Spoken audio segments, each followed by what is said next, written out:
Bom, gente, boa noite. Vocês não estão aqui só pelo ar-condicionado, não, né? Bom, se eu entendo que uma boa parte aqui já sabe qual é a sensação de pedalar, com certeza eu preferia estar lá fora em cima de uma magrela, sentindo uma brisa que está muito boa. Bom, sou o JP, sou lá de São Paulo, embora não sempre morei lá, já morei no Rio, tive uma experiência de infância no México, na Colômbia também. O que me deu uma certa... Acho que a principal característica é de observar diversidades. Eu gosto muito de ser observador muitas vezes, né? Embora eu faça brincadeira pra caramba, tem uma certa timidez, assim, às vezes só parar e ficar só escutando, vendo, ou ter aquela timidez de abordar alguém na rua. E eu acho que isso me fez, por um tempo em São Paulo, apagar um pouco essa chama, eu vou contar essa história, e depois resgatar isso em cima da bicicleta. Então, minha palestra não vai ser nada muito técnica ou coisas talvez muito novas para algumas pessoas, mas basicamente tentar inspirar um pouco a gente para discutir com mais clareza o que a gente está querendo para as nossas cidades, né? E eu, da minha perspectiva, como é que eu vi isso em São Paulo. Então, antes disso, agradecer aí a galera da Ciclovida. Sou fãzaço aí das coisas que acontecem aqui, vocês também inspiram a gente lá em São Paulo. E inspira toda a rede do Bike Anjo, que eu vou contar um pouco como é que funciona e como é que está funcionando cada vez mais. Bora lá então. Então quem sou eu e como cheguei aqui? Bora lá. Então acho que a primeira imagem que eu tenho, eu resgatei isso há pouco tempo, eu no meu triciclozinho lá, desdentado, isso aqui foi eu tentando carregar umas fitas de videogame, Nintendo, não sei lá o que, me joguei no chão, me esborrachei e quebrei o dente da frente. Mas o que caracteriza muito essa imagem, eu acho, esse sorrisão aí, né? O sorrisão que com certeza era em cima da bicicleta, e eu aprendi a pedalar mesmo, embora seja um triciclozinho assim, aprendi a pedalar nos calçadões lá do Rio de Janeiro. Lembro, todo mundo estava discutindo isso hoje, acho que no almoço, assim, todo mundo lembra da sua primeira bicicleta, como é que era e tal, meu pneu vermelho, até fiquei com trauma quando enganchou meu chinelo na corrente lá, acho que o dedão, mas consegui sempre manter esse sorriso em cima da bicicleta. E aí fui para São Paulo, e por um bom tempo tive uma liberdade por ser muito bairrista em São Paulo. Em São Paulo, você sobreviver e viver bem, às vezes você tem que realmente se fechar num mundinho ali que é de poucos quarteirões ou de poucos bairros, né? E São Paulo é isso. São Paulo, por exemplo, são 17 Sorocabas, que é uma cidade do interior ali, comporta 17 Sorocabas dentro do território pela população. Então é muita gente mesmo. Mas chegou um momento, principalmente quando eu comecei a ter a minha rotina de trabalho e faculdade, em que eu vi uma outra São Paulo. Comecei a apagar um pouco essa chama desse sorriso e aí ver uma cidade mais assim, né? Uma cidade onde você, por exemplo, nessa foto você não consegue ver nenhuma pessoa. Isso é muito característico na cidade quando você vê de dentro de um espaço fechado, né? Essa é uma característica muito forte, é isso que estava me angustiando em São Paulo.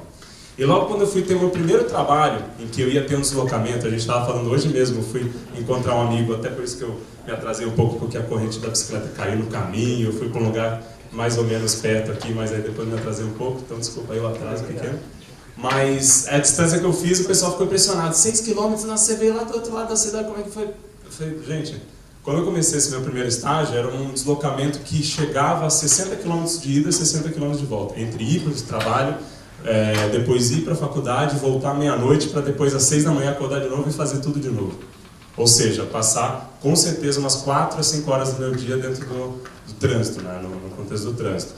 E aí foi que, de fato, nesse primeiro estágio, eu conflitei assim, com a questão de preciso rever a forma como eu desloco. Eu nem usava mais o carro, porque eu falei, não vai dar mesmo. Aqui, se ainda não chegou no colapso, mas São Paulo naquele momento estava já chegando fácil, né? E eu falava, não vou conseguir estacionar, vou gastar muito dinheiro, vou me estressar muito, não vou conseguir fazer nada, né, dentro do carro, porque vou ter que ficar prestando atenção em dirigir.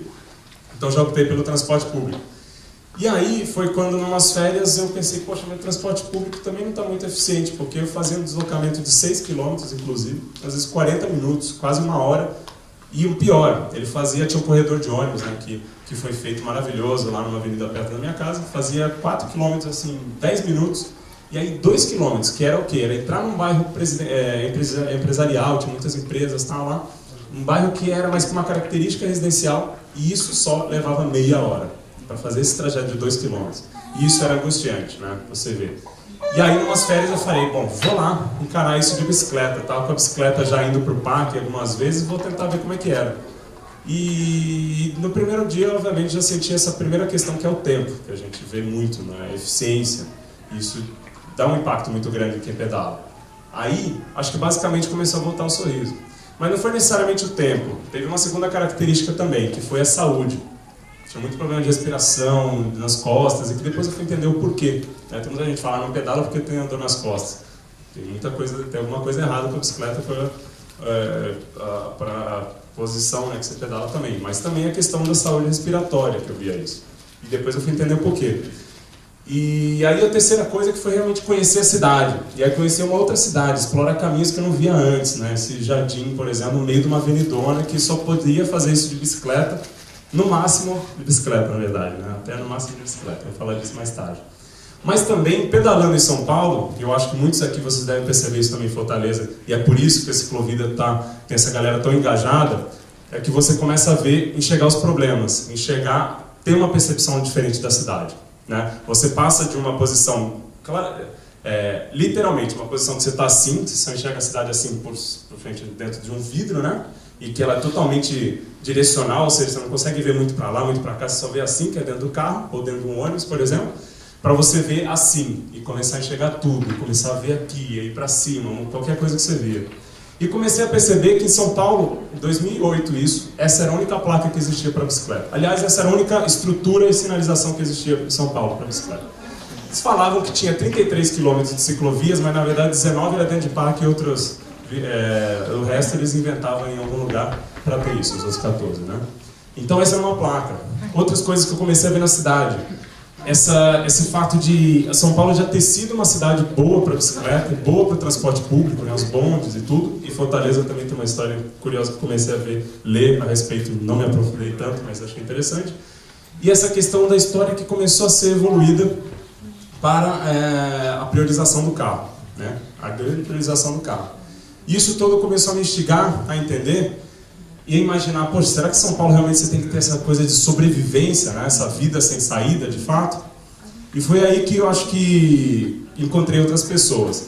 E foi essa bifurcação que eu vi, em que tinha as pessoas todas dentro dos carros, imaginando a sociedade do medo, essa coisa particular, que eu também vejo muito essa cultura enraizada aqui, essa coisa, você não pode nem ir para a esquina, que é perigoso. E aí eu só circulo entre pessoas que pensam assim, e de repente eu vi uma bifurcação, e encontrei outras pessoas. Parte desse grupo, que já existe aqui também, esse movimento é da massa crítica, então é um movimento que acontece no mundo inteiro, internacional, em que as pessoas basicamente se encontram uma vez por mês para usar o espaço das ruas para reivindicar o espaço para a bicicleta, mostrar que a bicicleta também é um meio de transporte. Mas é um momento muito festivo. Isso aqui foi a junção da bicicletada de São Paulo com a de Curitiba, mais de 1000 pessoas num sábado lá em Curitiba, foi muito bonito o movimento. E aí eu percebi mais ainda que a gente não estava lutando pelas bicicletas, a gente estava lutando por uma cidade melhor. Então a gente estava lutando por coisas como a Ponte Estaiada, uma grande ponte, aquela ponte X, né, gigante lá que tem em São Paulo, virou cartão postal, em que ela teve uma pilastra tão grande, maior do que essa sala, que ela cobriu o espaço de uma praça inteira. E o mais curioso, ela já nasceu contra a lei que era a questão de que toda nova via ou ponte ou reforma de qualquer uma dessas vias tem que vir com uma estrutura para ciclovia ou para bicicleta e para pedestre. E ela já nasceu com a placa proibido ciclista, proibido pedestre, e não passa transporte público lá. Então foi muito questionada. E aí o que a gente fez lá na inauguração? Um piquenique, porque antes ali era uma praça. E foi uma brincadeira muito engraçada que esse nosso amigo aqui, o Marcelo Siqueira, um artista, né, ele já foi visionário e falou assim, rumo a 300 km de engarrafamento em São Paulo. Nessa época a gente não passava de 170 km de engarrafamento, foi uma coisa muito ousada, brincadeira mesmo. A gente já chegou em 2014 com 4 índices no ano acima de 400 km de congestionamento. Oi? Que ano é? Isso foi em 2007, final de 2007, não, final de 2008, desculpa. Foi mais ou menos em dezembro de 2008 a inauguração. Então isso foi muito curioso, como a gente já estava aprendendo isso e vendo a cidade de uma forma diferente e querendo discutir a cidade de uma forma diferente, não só a bicicleta. Vamos lá. E a gente também desencalhou pessoas, né? Isso é uma coisa muito interessante. São Paulo passou a ser uma cidade do interior para mim. Isso é muito difícil de explicar para quem não anda de bicicleta, muito difícil mesmo. Você fala assim, mas é perigoso, não, mas você não é perigoso, você vai ser assaltado, vai acontecer isso aqui. Olha, eu sinceramente me sinto muito mais seguro quando eu passo numa avenida e de repente encontro um amigo, cumprimento um outro ciclista que acaba me dando uma força assim, ou segurando também, me ajudando a segurar o trânsito um pouco para fazer uma curva, qualquer coisa assim, ou parando para me dar uma ferramenta porque viu que eu estava com a bicicleta quebrada.